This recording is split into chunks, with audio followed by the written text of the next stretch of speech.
அதற்கான திரைமறைவு திட்டங்களும் நடைபெற்று வருகிறது. அந்த வகையில் அதிமுகவுடன் கூட்டணி இல்லை என்பதை தீர்க்கமான முடிவாக இருக்கிறார்.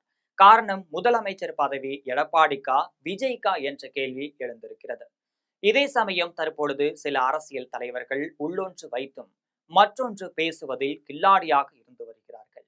அவரது தமிழக வெற்றி கழகத்துடன் திரைமறைவில் பேச்சுவார்த்தைகள் நடத்தி கொண்டு வெளியே எதுவும் தெரியாது போல் பேசி வருகின்றார்கள். அந்த வகையில தான் பன்னீர்செல்வம் தேசிய ஜனநாயக கூட்டணியை விட்டு வெளியேறிய நிலையில தான் தமிழக வெற்றி கழகத்துடன் திரைமறைவு பேச்சுவார்த்தை நடத்தி வருகிறார்.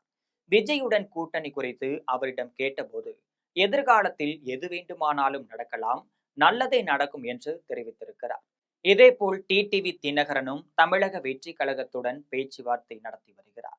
தமிழக வெற்றி கழகத்துடன் கூட்டணி குறித்து அவரிடம் கேட்டபோது அவரும் விரைவில் இதற்கு நல்ல பதில் கிடைக்கும் என்று பதில் தெரிவிச்சிருக்காரு.